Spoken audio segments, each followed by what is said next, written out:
8, we are analyzing the text Purple Hibiscus by Chimamanda Ngozi Adichie. I'm doing the introduction. The aim of this academic research is to critically analyze Chimamanda Adichie's novel Purple Hibiscus. This text is a novel that deals with issues of post-colonialism and social vices inherent in Nigeria in the late 19th and early 20th centuries. The autobiography of the author. Adichie was born on September 15, 1977 in Enugu, Nigeria to a middle-class Igbo family. She later on moved with her parents to Nsukka, Nigeria, where she studied medicine. In 1997, she left for the United States, where she studied communication and political science. There she became alert to racial organizations or racial generalizations, having to address the story of a catastrophic perspective that her American roommate had of the entire African continent. I'm going to do again the book review. The story of Purple Hibiscus is told by a 15-year-old Kambili whose father is Eugene, a wealthy businessman and a prominent public figure. He takes huge personal risks in publishing stories in the newspaper The Standard that criticizes the actions of Nigerian government. In the text, we look at several themes like religion, hypocrisy, politics, charity, and culture. These are big issues which run alongside an almost separate rites of passage story where we see Kambili fall in love with an unobtainable priest, Father Amadi. Through Kambili's narration, we are able to hear the power that abusers have over their victims. What makes Purple Hibiscus so fascinating is Chimamanda's clever portrayal of complexity of Eugene's character. Whilst the reader primarily simply wants the abuse to end, in this respect, it is similar to Tara Westover's Educated. They are also fascinated by Eugene. Chimamanda uses flashback to tell the story of the events which led to Jaja standing up to his father. He does this at first by not going to church. This act of rebellion initially seems like the resolution of the story, but it is in fact followed by an additional section of text which reveals far more serious repercussions which then begin to unfold. The characterization is fabulous in this story, the structure is effective, and the political insight fascinating for anyone interested in Nigeria. Like all first-person narratives with an reliable narrator, it is fascinating to consider the portrayal of character from alternate perspectives. What I found particularly interesting was how little space was given to exploring Kambili's mother's thoughts. Chimamanda leaves us in suspense, that is, we don't know what happens next. If Jaja is released or not, given a chance, I would have said there should be time to understand what happens next in the novel, despite its end. The relevance of the title. The title of the book is derived from the physical yet so symbolic nature of the actual Purple Hibiscus. It is a flower growing in Auntie Fiona's garden, and it happens to be a creation of a botanist friend, Philippa. Normally, the color of hibiscus is usually of the red, but there are a few varieties of blue, pink, white, yellow, or even orange. It is no surprise that Jaja is shocked by the appearance of the purple one, and through it, he discovers his love for gardening, which becomes the crucial part of his experience and eventuality in thinking and acting independently in Nsukka. The symbol of purple hibiscus is different in all the four settings of the book. Generally, the hibiscus means different things in different communities. For example, in Pacific Islands, it is said that women wear the hibiscus symbolically behind their ears. For example, if it is on the left ear, it shows that the woman is a desirous lover.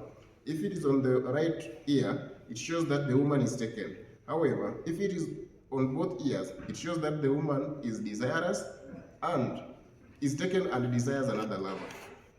In Auntie Fiona's garden, Jaja and Kambili gain the much-needed stamina to fight for freedom which was which was rather rare in their daily rigid schedule that had been planned by their father. Jaja's consequent defiance is described by Kambi as a fragrant with the undertone of freedom, like his aunt's unusual purple hibiscus. Jaja builds up his courage slowly in the same rhythm as the purple hibiscus he planted takes time to grow. In fact, the day he started to blatantly defy Papa by refusing to go to communion is the day preceding his remark to Kambili that the purple hibiscus are about to bloom because he himself was blooming. The book brings out the purple hibiscus as hybrid. Nigeria is a country that never existed. The geographical boundary of Nigeria was established during colonial rule, and as a result, the country as a hybrid of over 250 ethnic groups. The purple, the purple color is symbolic of the fusion between the colors of the Union Jack, which stem from and are set against the green of the Nigerian flag. This can be translated as the physical and cultural independence between Nigeria and her colonial master. Therefore, colonial interpretation of the image of purple hibiscus shows a clash between the red, representing the indigenous Nigerians, and blue hibiscus, representing British colonial masters. This has formed a shade of purple where the people have to negotiate to what degree they adopt the norms and traditions and those of their former colonial masters, forming a hybrid person who is a new third species altogether. Abby. Historical background of the novel Purple Hibiscus. It's a post-colonial novel that takes place in two cities, Enugu and Soka, both located in Nigeria. It takes place in the 1980s after a civil brutal war that took place 7 years after Nigeria gained her independence from the British in 1960. The British colonization of Nigeria led to various cultural changes. The teaching of Western cultural and values spread, and the use of English as well as practicing of Christianity began, especially in the southern parts of Nigeria, inhabited mainly by the Igbo. The means and effects of the colonial project are all highlighted in the novel Purple Hibiscus. The blending of the culture and anti-colonial reactions have also been highlighted. For example, Papa embraces religion as well as the European culture, while his father Papa Nukwa has stuck to the traditional ways of the Igbo religion. The characters in the book Purple Hibiscus are also imitations of other characters who were present in Nigeria during the colonial period. For example, the military leader in the novel is based on Ibrahim Babangida, who took power through a military coup that happened in 1985. And we look at the post-colonial approach of the novel. Purple Hibiscus explores the underlying issues of ethnic tension and political unrest in a young and growing Nigeria. Nigeria is brought out through characters, themes, and style as a country, being crippled with tension and post-colonial trauma as it tries to recover and pick up the pieces. The book highlights ethnic tension and violence using Adekoka, who is a representation who Aditya acknowledged is a representation to both the Lajiwa, a journalist, and Ken Soraiwa, who was a poet and protested on behalf of the Ongoni people against the ruin of their ancestral homeland caused by excessive oil drilling.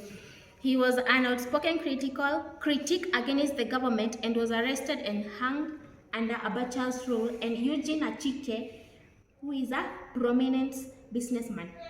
The book itself is set around the time of Ibrahim Bagidia's regime, which was one of the most corrupt and violent regimes in the history of Nigeria. It's filled with details about the government's violence towards its citizens, and even instances where the media are ganged and consequently killed, not forgetting artists like Amakafela, who were arrested for openly criticizing the government. To this effect, Purple Hibiscus explores the difference created between the westernized man, that is Papa Eugene, who is a product of the white man's education and whose wisdom is majorly informed by those who colonized his people and the more traditional members of the society like Papa Nuko. Also Kambili, also in the eyes of Kambili, who who is left unexplored due to the restricted perspective. A feminism point of view, Chimamanda has distinguished herself as a feminist through many of her works, and Purple Hibiscus is no exception. She highlights a sharp contrast between the good woman, who is Beatrice Achike, and the real woman, who is Auntie Ifeoma.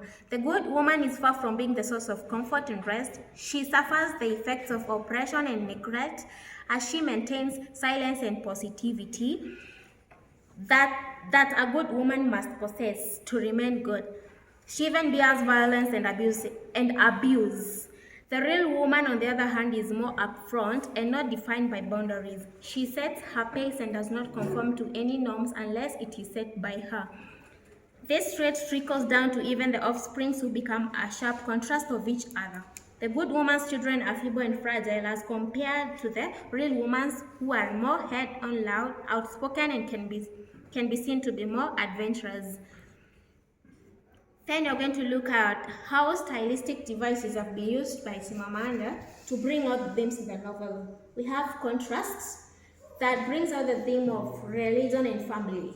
There is a contrast between Father Benedict and Father Amadi. Father Benedict, a priest of Papa Eugene's beloved St. Agnes, is a white man from England who worships and conducts masses according to the European way. Papa adheres to Father Benedict's styles, banishing every trace of his Nigerian heritage.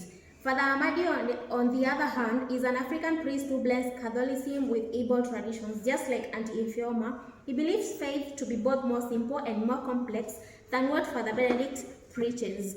Papa Nuku is a traditionalist. He follows the rituals of his ancestors and believes in a pantheistic model of religion. When Kambili witnesses his morning ritual, she realizes that their faiths are not as different as they appear. The individualistic nature of faith is explored, and the effects of faith, which over time had caused a rift between the north and the rest of Nigeria, not forgetting the people who practiced both religions from both sides in order to bridge the gap between two major religions in Nigeria, the traditional and the modern one. The entire setting of Nigeria brings out the theme of political oppression. All the people in Nigeria are suffering as a result of political oppression. For example, in Aba town, Enugu, and Ifeoma village, in the text, there is a coup that culminates in military rule. Papa in his paper, The Standard, are critical of the corruption that is ushered in by the leader who is not elected by the people. Papa is a self-righteous dictator in his own home. Kambili and Jaja are kept away from unrest at first. They witness protest, deadly roadblocks, and harassments from the safety of their car. Chimamanda also uses symbolism to bring out the theme of freedom. The purple hibiscus is a symbol of sought freedom. It is in Auntie Ifeoma's garden that both Jaja and Kambili first come into contact with the purple variation of the flower. The time they spent in Soka, where the purple hibiscus was, changed them as people who were blooming. It is explained that they all changed in Soka, even Papa and things were destined not to be the same again, to not be in the original order. Jaja gradually moves from refusing to go to communion on Palm Sunday to closing the door to prevent Papa from entering his room, something that Papa had not condoned. Fully bloomed, he no longer asks for permission from his father. Instead, he simply informs him of his plans. Now the purple hibiscus has been brought from Suka to Enugu. Freedom is no longer a dream, but a reality. The style of contrast has also been used to bring out the theme of silence and speech. Silence is associated with the fear of Papa that Mama, Kambili, and Jaja experience at all times. Kambili especially rarely speaks because she is afraid to stutter and also never wants to anger her father. She and Jaja have a language of the eyes, speaking only with glances, as they are rarely left alone together and never mention Papa's abuse out loud. Kambili's silence then become more conspicuous in the presence of Auntie Ifeoma's family, who are always laughing, singing, and speaking their mind, and Father Amadi, who breaks into song during his prayers.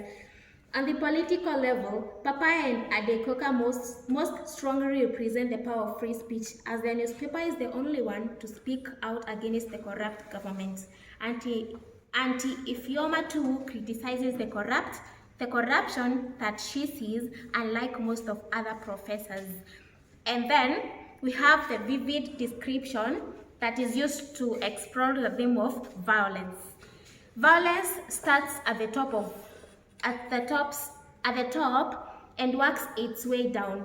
The head of state's military regime uses violence as a tool for censorship and oppression, killing Adekoka and the pro-democracy activist Nankweti Ongechi. The killing of Ongechi is vividly described. How he was shot and his body covered with acid to melt off the flesh of his skin. Papa uses violence to enforce his own kind of oppression in his family. How he pours hot water on Kambili's legs is vividly described. Papa pours hot water on Kambili's feet because they violate some rules, like staying with Papa Noku for more than 15 minutes and attending the traditional festival. Adichie also explores the theme of identity through the setting. Purple Hibiscus explores the issue of national identity, issues of ethnic tension and political unrest in Nigeria. It touches on the development and search of identity of a rather young country as it tries to survive every problem it faces, from colonization, as it has a long history of English colonization and oppression, being that it was a British colony for over 150 years. It is no surprise that the plot coincides with the real historical military coup and subsequent regime of Ibrahim Bagida, one of the country's most corrupt leaders, as a reflection of what was happening in the time. Purple Hibiscus follows the path of a pair of siblings. 15-year-old Kambili and her brother Jaja must face political unrest, uncaring classmates and a strict home life. They must deal with a father who severe abuse will leave lasting scars both physically and emotionally. But when the siblings visit their aunt, they seek to carve out their own unique identities and avoid becoming small mirrors of their mother and father, and instead they blossom into their own beautiful identities. Through political turmoil and their father's murder, Kambili and Jaja leave childhood behind. Okay, we are going to conclude. Chimamanda Adichie's Purple Hibiscus is a successful experimentation of style in form of simple plot organization, naming of characters, linguistic and prose structure, and proverb usage. Throughout the novel, the author wrestles with themes such as identity, freedom, oppression, and love, as she explores the tension within Kambili's family and the country of Nigeria itself. That is what we've discussed and the themes we've done them. The author tried to show that identity never changes, though foreign elements like religion and education are tailored to pattern African tradition as evil, which is not the truth. Anti-Fioma understood this very well, and it influenced her attitude towards her father and culture. But Eugene, his brother, was like a fly blindly following a corpse to the grave. That is why he never wanted to be associated with his father. He was buried in the grave of colonial violence, which stopped him from believing in his name and language. Anti-Fioma's Purple Hibiscus offers a bolt for healing Nzuka, and perhaps the rare petals of Purple Hibiscus symbolize the look for freedom from colonial and patriarchal oppression. The subject and themes dealt by Chimamanda Adichie's novel, that is Purple Hibiscus, are not new to African novels. But Adichie's Purple Hibiscus is different of its stylistic variation, a choice of linguistic and literary features and the pattern, which are of their own kind. Yes, and that is the conclusion of our work.